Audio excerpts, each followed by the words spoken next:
سست اور لفظ سن سے بنے ہوئے سنیوں کے طریق پہ بھی نہ چلیں کہ ہم جو ہے بس وہ معمولات اہل سنت اختیار کر لیں، 12ویں میں اچھل اچھل کے لائٹیں لگائیں، 11ویں کے اندر دیگے پکائیں، 9 اور 10 محرم کو کھچڑے پہ گھوٹے لگائیں، مزارات پہ حاضری دے دیں، چادریں چڑھا دیں، کھانا کھلا دیں، اور اس کے بعد کہیں نہ اب اللہ کی سنیں گے نہ رسول کی، ہم تو جنتی ہو گئے۔ السلام علیکم ورحمۃ اللہ وبرکاتہ۔ ایک بار پھر میں مفتی اکمل صاحب کی ویڈیو لے کر آیا ہوں جس میں مفتی اکمل صاحب نے حق بیان کر دیا، کیونکہ اب انہیں یہ لگ رہا ہے کہ عوام جو ہے ہماری فرض چیزوں سے دور جا کر اور چیزوں کو فرض سمجھ لیا اس نے کہ وہ چیزیں کرنا ہی کرنا ہے ہمیں، لیکن ہمیں نہ نماز پڑھنا ہے، نہ روزہ رکھنا ہے، نہ قرآن کی تلاوت کرنا ہے، نہ قرآن ترجمے سے پڑھنا ہے، کچھ نہیں، بس اس نے یہ سمجھ لیا یہی دین ہے جو میں کر رہا ہوں۔ تو آپ لوگ اس ویڈیو کو دیکھیں اور سمجھیں بات۔ سست اور لفظ سن سے بنے ہوئے سنیوں کے طریق پہ بھی نہ چلیں کہ ہم جو ہے بس وہ معمولات اہل سنت اختیار کر لیں، 12ویں میں اچھل اچھل کے لائٹیں لگائیں، 11ویں کے اندر دیگے پکائیں، 9 اور 10 محرم کو کھچڑے پہ گھوٹے لگائیں، مزارات پہ حاضری دے دیں، چادریں چڑھا دیں، کھانا کھلا دیں، اور اس کے بعد کہیں نہ اب اللہ کی سنیں گے نہ رسول کی، ہم تو جنتی ہو گئے۔ یہ بھی غلط ہے، یہ طریق انبیاء علیہ السلام، صحابہ کرام، اولیاء کرام کا نہیں رہا، یہ بھی غلط ہے، یہ نہ کریں۔ اللہ رسول کی اطاعت کریں اور پھر جو معاملات ہیں ان کے ساتھ حسن ظن رکھیں کہ انشاءاللہ زبردست قسم کی شفاعت ہو جائے گی۔ اس لیے میں نے وضاحت کر دی کہ ہمارے بہت سے جو سنی گھرانے ہیں، گھر میں فجر کی نماز کئی مہینوں سے نہیں ہوئی ہے، نہیں پڑھتے، قرآن نہیں کھل رہا، گھر میں ایک فرد ایسا نہیں جس نے کبھی زندگی میں قرآن پورا ترجمہ تفسیر سے پڑھا ہو، حدیث کی ایک کتاب گھر میں نہیں ہے جس کا ترجمہ اور شرح پڑھی ہو، بخاری آج تک آنکھوں سے نہیں دیکھی، کبھی ہاتھ میں لے کر نہیں دیکھی، ہمارے گھروں کے اندر یہ کتابیں اجنبی ہیں، گھر کی الماریاں خالی ہیں ان کتابوں سے، کوئی سیرت کی کتاب نہیں پڑھی، جھوٹ بات پر غیبتیں، بہنیں جہاں مل کر بیٹھیں گی غیبت، تیسری کی غیبت سٹارٹ، ہر طرح کی برائی۔ لیکن بھائی 11ویں ہم نہیں چھوڑتے، ہر مہینے غوث پاک کی 11ویں، اللہ رسول کی اطاعت، غوث پاک کی 11ویں کر تو رہے،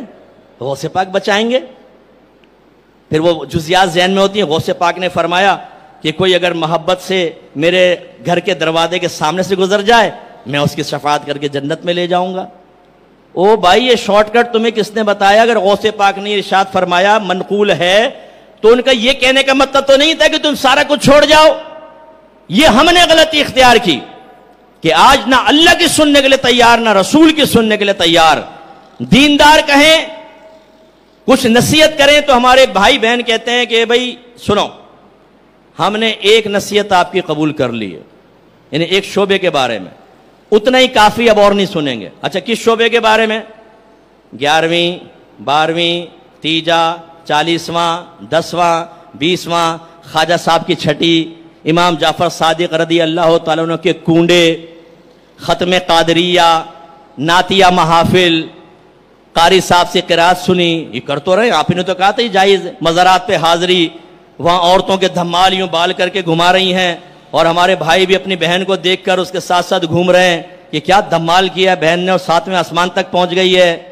یہ باتیں قبول کر تو لی ہیں، اس کے بعد ہم علماء کی سننے کے لیے تیار نہیں۔ یہ عوام کا حال ہے۔ ہماری بہنیں اگر بچیوں کے رشتوں کے لیے کسی گھر میں جاتی ہیں تو ان کے عقائد کو پرکھنے کے لیے ایک ہی کویسچن ہوتا ہے، آپ نیاز کرتی ہیں؟ ہاں بس ٹھیک ہے۔ یعنی ہمارے نزدیک نیاز کر لو تو وہ ضروریات دین بھی سیکھا ہوا ہے، عقائد بھی اس کے ٹھیک ہیں، نظریات بھی ٹھیک ہیں، بس نیاز کر دو، بس نیاز والے۔ وہ بھائی میں کتنے لوگوں کو جانتا ہوں جن کا دوسرے مکاتب فکر سے تعلق ہے تو 1 سال نہیں 10 سال سے نیازیں کھا رہے ہیں اور مسلک کے خلاف ہی بات کرتے ہیں۔ وہ یہ کہاں سے آپ نے معیار بنا لیا؟ اس لیے میرے بچوں، اللہ اس کے رسول کی اطاعت اور پھر وہ صحبت ملے گی کہ بروز قیامت انبیاء علیہ السلام، صحابہ کرام، اولیاء عظام، ہم ان کے ساتھ ہوں گے۔ ایک شخص نے آ کے عرض کیا رسول اللہ آپ اس کے بارے میں کیا کہتے ہیں کہ جو کسی قوم سے محبت رکھتا ہے لیکن کبھی ان سے ملا نہیں؟ سرکار نے فرمایا جب وہ میدان معاشر میں آئے گا تو اللہ تعالیٰ اسے ان کے قریب کر دے گا، چاہے دنیا میں ان کے درمیان مشرق سے مغرب کے درمیان فاصلہ ہو۔ ہم نے نبیوں کو نہیں دیکھا، صحابہ کو نہیں دیکھا، اللہ تعالیٰ ہمیں رہنمائی دے گا، ہم ان کے پاس جائیں گے، اور اس صحبت کا مزہ کتنا ہوگا۔ علماء نے فرمایا یہ جو آیت ہے الا ان اولیاء اللہ لا خوف علیہم ولا هم يحزنون،